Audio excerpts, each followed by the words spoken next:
Relator apresenta parecer favorável ao prosseguimento da denúncia contra o presidente Michel Temer por corrupção passiva. E você vai ver também.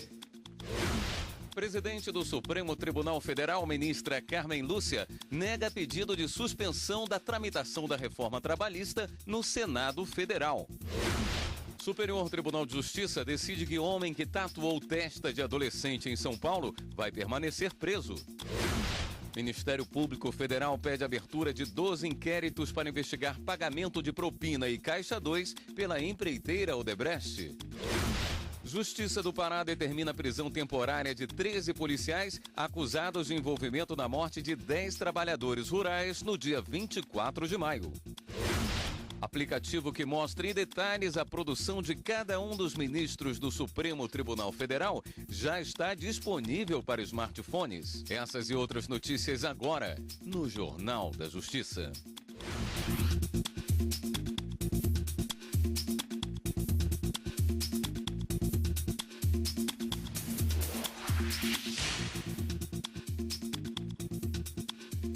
Boa noite.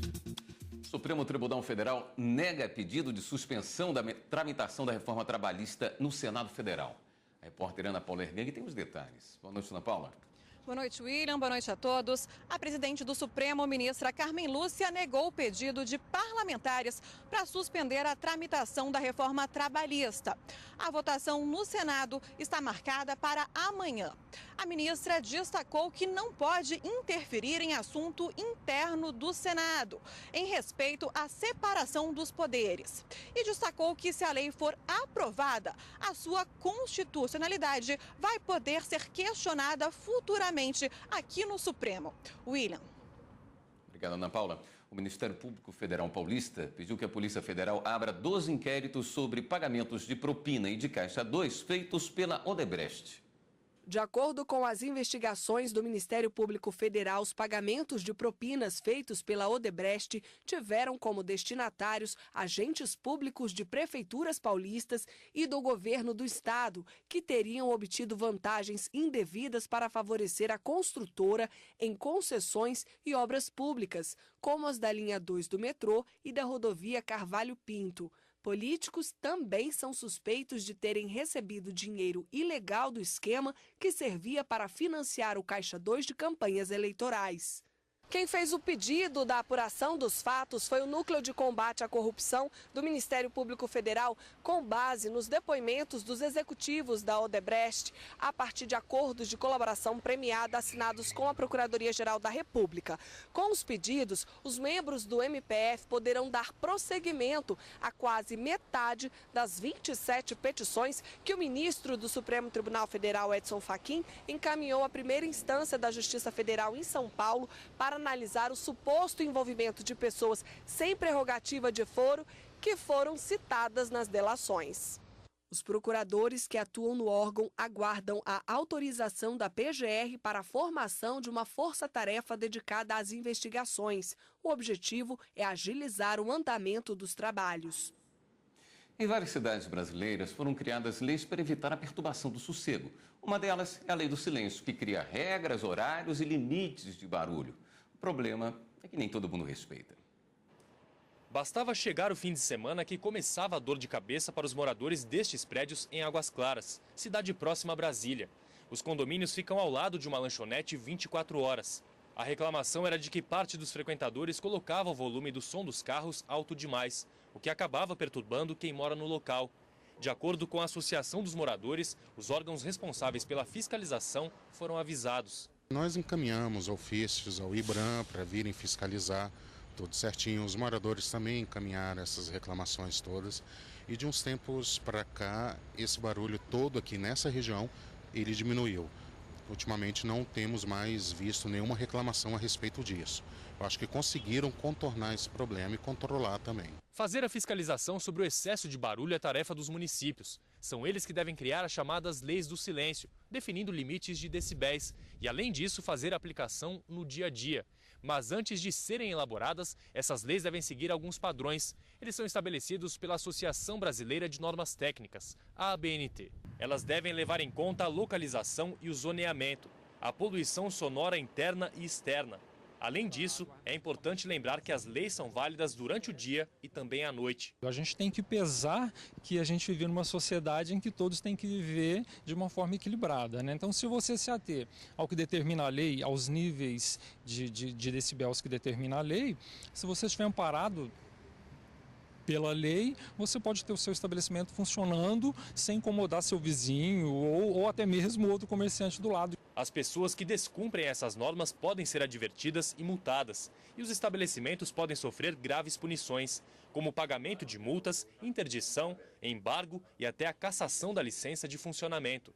Este advogado lembra que a responsabilização também pode ser feita em âmbito criminal. Aquela pessoa que descumprir qualquer regra do silêncio, ou seja, não perturbar, não atrapalhar e não incomodar terceiros, essa pessoa, em descumprindo a legislação local, ela vai estar sujeita às penalidades da lei de contravenções penais. E também estará sujeita à lei de quê? A lei do crime de meio ambiente. Porque, além de ser um crime de perturbação da paz, esse tipo de situação pode ser caracterizado como crime ambiental. E em sendo crime ambiental por poluição sonora, ele pode ser penalizado criminalmente de duas formas e ainda ser penalizado administrativamente em virtude da lei local do DF que impõe multas em caso de descumprimento.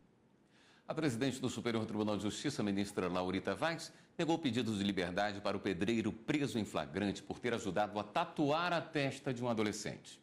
O pedreiro Ronildo Moreira de Araújo, de 29 anos, com a ajuda do tatuador Maicon Reis, de 27 anos, tatuou na testa de um adolescente a frase "Eu sou ladrão e vacilão".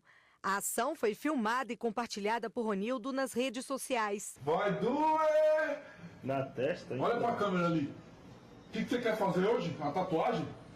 O que você quer que escreva aí? Fala aí. Não. O pedreiro disse em depoimento que suspeitou que o adolescente tentaria furtar a bicicleta de um deficiente físico dentro da pensão onde estava hospedado, em São Bernardo do Campo, no estado de São Paulo. Para punir o menor, em conjunto com o tatuador, trancou o menino em um quarto da pousada e o obrigou a ficar sentado em uma cadeira até terminar a tatuagem, feita sob tortura. Sou ladrão. E vacilão. Gostou da tatuagem? A tatuagem nova do garoto aí, ó. Ronildo Moreira foi denunciado pelo Ministério Público de São Paulo por lesão corporal grave e ameaça. No pedido de habeas corpus, a defesa alegou que não existem elementos concretos que justifiquem manter a prisão provisória. Também apontou que poderiam ser aplicadas medidas cautelares distintas da prisão. Ao analisar o caso, a ministra Laurita Vaz lembrou que a Justiça de São Paulo, ao indeferir o pedido de revogação da prisão, ressaltou a gravidade dos crimes imputados ao pedreiro, que agiu por vingança, e destacou que as imagens veiculadas nas redes sociais evidenciaram a incapacidade de resistência do adolescente. A ministra concluiu que a prisão precisa ser mantida, dada a crueldade da atitude, e que as circunstâncias do fato demonstraram a periculosidade e a insensibilidade do pedreiro. A ação direta de inconstitucionalidade ajuizada pelo Partido Popular Socialista para suspender o entendimento que criminaliza a utilização da maconha para fins medicinais e de bem-estar terapêutico será analisada diretamente no mérito pelo plenário do Supremo Tribunal Federal. A decisão foi da ministra Rosa Weber, que dispensou a análise do pedido de liminar e aplicou o caso o rito abreviado. Na decisão, a ministra pede que sejam requisitadas informações à Presidência da República, ao Senado Federal, à Câmara dos Deputados e à Anvisa no prazo de 10 dias. Após esse prazo, os autos devem seguir para a Advocacia Geral da União e para a Procuradoria Geral da República para emissão de pareceres. Ainda não há data para julgamento da ação em plenário. Você vai ver a seguir no Jornal da Justiça. Justiça do Pará determina a prisão temporária de 13 policiais acusados de envolvimento na morte de 10 trabalhadores rurais no dia 24 de maio. A gente volta já já.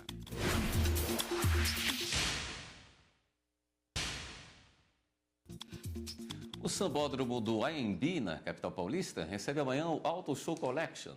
O encontro deve reunir mais de 6 mil amantes de carros, motos e outros veículos. Muitos são modificados ou customizados. Mas é importante ficar atento. Para circular com o veículo customizado, é preciso seguir algumas regras. A paixão por carros vem desde a infância. Os modelos antigos e com detalhes personalizados são os que mais chamam a atenção de Rodrigo. O xodó do radialista é este Gol rebaixado e com rodas grandes. Como essas são adaptações que mudam as características de fábrica, Rodrigo precisou buscar autorização do Detran para fazer a customização e trafegar sem restrições. Demora um pouco, mas vale a pena você andar dentro da lei, né? Se você passar em blitz, por exemplo, o carro dentro da lei, então não tem perigo, você anda tranquilo. O processo de análise e autorização no Detran segue os padrões de segurança e inspeção veicular determinados por várias resoluções do Conselho Nacional de Trânsito, CONTRAN. Os itens que podem ser modificados são iluminação interna e externa do carro, rodas e pneus, suspensão, escapamento e cor. Para fazer a mudança, o dono do veículo deve ir até o Detran, abrir um processo de customização e citar os itens que quer mudar. O pedido é analisado por peritos. Caso autorizado, o dono do carro é orientado a fazer as modificações em uma oficina credenciada. Depois, o veículo passa por outra vistoria no Detran e um novo certificado de registro e licenciamento é expedido, com detalhes da customização e autorização para tráfego. Todas as normas que permitem ou não a alteração de característica do veículo estão presentes, tanto nas resoluções do CONTRAN, como no Código de Trânsito. São várias resoluções e o proprietário precisa estar atento antes de tentar mudar o carro e passar por problemas em relação à fiscalização. Segundo o Detran, todo esse processo é necessário para atestar que as mudanças não vão interferir na segurança do veículo. Quem faz customização sem passar pelo processo de autorização e vistoria pode ser multado e ter o carro apreendido. Ele vai ter o veículo retido para regularização. Caso não seja possível resolver na hora, o documento é recolhido, é dado um prazo para que ele possa resolver a situação ou retornando às características originais ou então conseguindo a certificação. Após isso, ele consegue, junto ao Departamento de Trânsito, pegar o documento novamente. A presidente do STJ negou o pedido liminar para revogar a prisão de um homem detido em flagrante acusado de vender drogas por telefone em Aracaju. Segundo a polícia, no momento da prisão em uma praça da capital de Sergipe, o rapaz portava pedras de crack e cocaína. Além de apreenderem as drogas, visualizaram no celular do suspeito uma negociação sobre a venda de cocaína. O homem foi indiciado por tráfico de drogas. A defesa alegou uma série de ilegalidades na prisão, entre elas a violação do celular sem autorização da justiça e violência policial. A ministra Laurita Vaz negou o pedido e observou que o Tribunal de Justiça de Sergipe entendeu que a decisão pela prisão preventiva estava bem fundamentada. Concluiu também pela necessidade da manutenção da medida cautelar para evitar a continuidade do tráfico de drogas pelo acusado. As questões centrais do habeas corpus ainda serão julgadas pela 6ª turma do STJ, sob a relatoria do ministro Sebastião Reis Júnior. Ano que vem tem eleições gerais e as unidades técnicas do Tribunal Superior Eleitoral já trabalham nas minutas de instruções do pleito. O TSE tem até o dia 5 de março de 2018 para expedir as normas específicas para orientar as eleições. Desde o primeiro semestre deste ano, as unidades técnicas do Tribunal Superior Eleitoral trabalham na elaboração das minutas das instruções que vão reger as eleições gerais de 2018. Mas com a possibilidade de uma nova reforma eleitoral, os textos só poderão ser concluídos após a aprovação das alterações legislativas propostas pelo Congresso Nacional.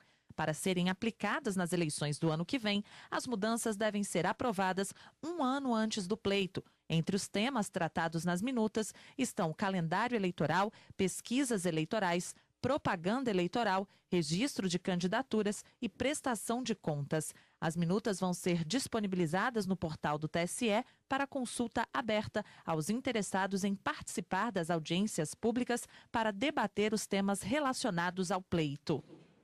A Justiça do Estado do Pará determinou a prisão temporária de 11 policiais militares e 2 civis pela participação na morte de 10 trabalhadores rurais que ocupavam a fazenda Santa Lúcia, no interior do estado. Policiais federais foram destacados para cumprir os mandados, mas todos os suspeitos se apresentaram. De acordo com a lei, a prisão é por 30 dias, já que a suspeita é de crime hediondo, podendo ser prorrogada por mais 30 dias. A chacina de Pau d'Arco, como o crime ficou conhecido, aconteceu no dia 24 de maio. Policiais foram até a fazenda para dar cumprimento a mandados de prisão de suspeitos de envolvimento na morte de um segurança da fazenda que foi assassinado no dia 30 de abril. De acordo com a polícia, os assentados tinham um arsenal de armas de fogo e reagiram à presença dos policiais. Houve troca de tiros que resultou nas mortes, mas familiares das vítimas e sobreviventes alegam que a ocupação da fazenda era pacífica e que os policiais chegaram atirando nas vítimas. E no próximo bloco do Jornal da Justiça. Aplicativo que mostra em detalhes a produção de cada um dos ministros do Supremo Tribunal Federal já está disponível para smartphones. A gente volta em instantes.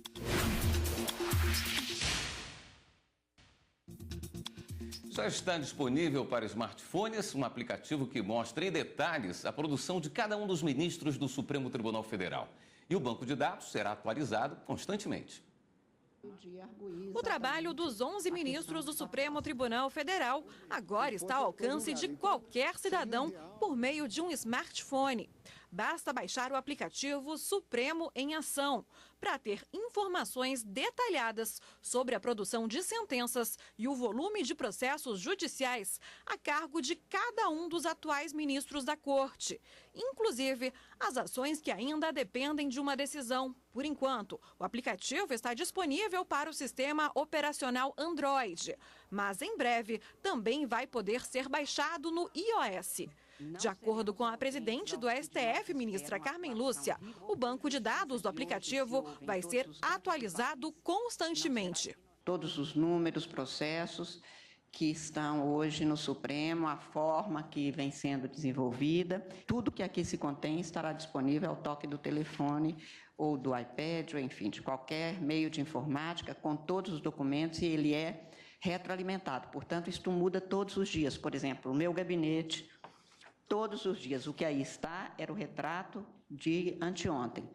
Hoje, este mecanismo que eu vou fazer questão de passar para que cada um tenha no seu celular, ou enfim, ele vai mudar, porque, claro, o gabinete de cada um de nós, no início da manhã, tem um número de processo e a movimentação é dinâmica. Em poucos cliques, você consegue acessar um diagrama que expõe a quantidade de processos que tramitam e tramitaram em cada gabinete. Os gráficos distinguem os processos já solucionados daqueles que dependem da avaliação do tribunal e, portanto, ainda estão sob responsabilidade de cada ministro individualmente. As ações estão separadas por classe: recursos, processos de controle concentrado, ações criminais e as demais originárias. Um glossário de siglas do STF também está disponível. O aplicativo também permite acessar um relatório consolidado, trazendo um retrato analítico da atuação do STF entre os anos de 2009 e 2016. Há alguns levantamentos inéditos. Com isso, eu espero que nós tenhamos a possibilidade de dar acesso amplo e além da lei da transparência. E não se precisará mais de nenhum tipo de mecanismo de pedido, mas nós estamos oferecendo ao cidadão como é nosso dever. O relator da denúncia contra o presidente Temer recomendou que o caso prossiga na Câmara dos Deputados. Sérgio Sveiter disse que há indícios de suficiência para isso. O relator da denúncia contra o presidente Temer, Sérgio Sveiter, disse que o parecer seria político, mas também técnico. É um relatório que, de acordo com o que prevê a Constituição, o regimento interno, ele é predominantemente político, mas com foco muito forte na parte técnica. Antes da leitura do relatório, o presidente da Comissão de Constituição e Justiça, Rodrigo Pacheco, indeferiu pedidos para ouvir testemunhas e o Procurador-Geral da República, Rodrigo Janot, autor da denúncia de corrupção passiva contra o presidente Temer. Segundo ele, não há esta previsão no regimento interno e não cabe à Câmara a produção de provas. O relator leu o parecer durante 1 hora. Primeiro, apresentou alegações do Procurador-Geral da República, entre elas a conversa do presidente com o empresário da JBS, Joesley Batista, no Palácio do Jaburu, e a entrega de uma mala com R$500 mil ao ex-assessor de Temer, Rodrigo Rocha Loures. Segundo alega o Procurador-Geral da República, aspas, o montante espúrio de R$500 mil recebido por Rodrigo Loures para Michel Miguel Elias Temer Lula foi viabilizado e repassado após aceitação pelo próprio Rodrigo Loures, com vontade livre e consciente, unidade de desígnios e comunhão de ações com Michel Temer, de uma oferta de valores que poderiam chegar ao patamar de 38 milhões ao longo de aproximadamente 9 meses, prometido por Joesley Batista, por intermédio de Ricardo Saldi, assim agindo. Depois, Sveiter apresentou os argumentos da defesa do presidente Temer. Notadamente, afirma a defesa, a gravação que serviu de fundamento principal da acusação constituiria prova ilícita, adulterada e desprovida de conteúdo incriminador. O parecer do relator foi favorável ao prosseguimento da denúncia. Segundo Sérgio Sveiter, há indícios suficientes para o recebimento dessa denúncia aqui na Câmara. Temos indícios que são sérios o suficiente para ensejar o recebimento da denúncia. Mas só ao final da instrução processual, com direito à ampla defesa ao contraditório, é que os indícios, transformados ou não em provas concretas, poderão vir a comprometer ou não o presidente da República e ligá-lo ou não a alguma prática delitiva. O advogado de Temer apresentou a defesa. O presidente da República recebeu a quantia de R$500 mil. Mentira! Infâmia! Indignação! Até porque não há nem materialidade no que tange a esta acusação de recebimento. Porque os R$500 mil foram devolvidos por quem os pegou. Que R$500 mil são esses? Outros R$500 mil? Outros valores o presidente da República recebeu? Isso me chocou, senhor presidente. Para ser aprovado na CCJ, o relatório precisa ter apoio de pelo menos 34 dos 66 deputados da comissão. Depois será votado em plenário, onde são necessários 342 votos do total de 513 deputados, para que ocorra o afastamento de Michel Temer da presidência da República e a instauração de ação penal do Supremo Tribunal Federal. O novo Código de Processo Civil está em vigor há mais de um ano, mas ainda desperta discussão entre os especialistas. Como ele contribui para melhorar o judiciário? Qual é a avaliação do nosso sistema de recursos? São assuntos do Reflexões desta semana. O professor André Ramos Tavares e a consultora jurídica Gisele Reis recebem o juiz federal Nilton Pereira Ramos Neto e o subchefe adjunto da subchefia para assuntos jurídicos da Presidência da República, Alexandre Freire. O Reflexões é daqui a pouco, às 19h. O centenário do jurista Arnaldo Susequinde, ministro do TST, foi comemorado nesse domingo, dia 9 de julho. Ele foi um dos integrantes da comissão que elaborou a consolidação das leis do trabalho. Arnaldo Lopes Susequinde, carioca alegre e amigável, é lembrado não só pelo jeito solto, mas principalmente pelo comprometimento com o trabalho. Formado em Direito pela Universidade do Brasil, dedicou quase a vida inteira à causa trabalhista. A atuação dele na Justiça do Trabalho começou em 1938, quando ingressou como escriturário no então Conselho Nacional do Trabalho, no Rio de Janeiro, órgão que antecedeu o Tribunal Superior do Trabalho. Depois foi promovido a assistente jurídico e, em 1942, com 24 anos, após indicação do então presidente Getúlio Vargas, compôs a comissão que elaborou a Consolidação das Leis do Trabalho, promulgada um ano depois, em 1943. Tive a sorte de entrevistá-lo pelo menos 2 vezes para ter muito dessa informação do que ele via da CLT, quando escrevi uma história do Ministério Público do Trabalho e uma da Justiça do Trabalho. E nós víamos no ministro Arnaldo Susequinde quase que como um ícone, uma representação paradigma da Justiça do Trabalho. A trajetória de Arnaldo Susequinde não parou por aí. No período marcado pelos governos dos presidentes Ranieri Mazzilli e Castelo Branco, foi procurador-geral da Justiça do Trabalho, ministro da Agricultura e ministro do Trabalho. Chegou ao Tribunal Superior do Trabalho em 1965, onde permaneceu como ministro até 1971. Em homenagem ao legado atribuído a ele, o plenário da Corte recebeu seu nome.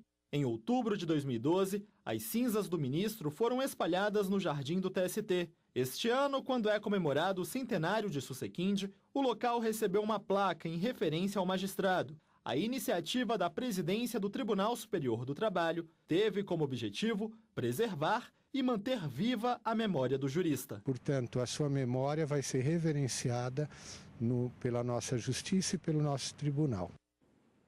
O Jornal da Justiça fica por aqui. Outras notícias do Judiciário você acompanha amanhã, 13h, no Jornal da Justiça, primeira edição.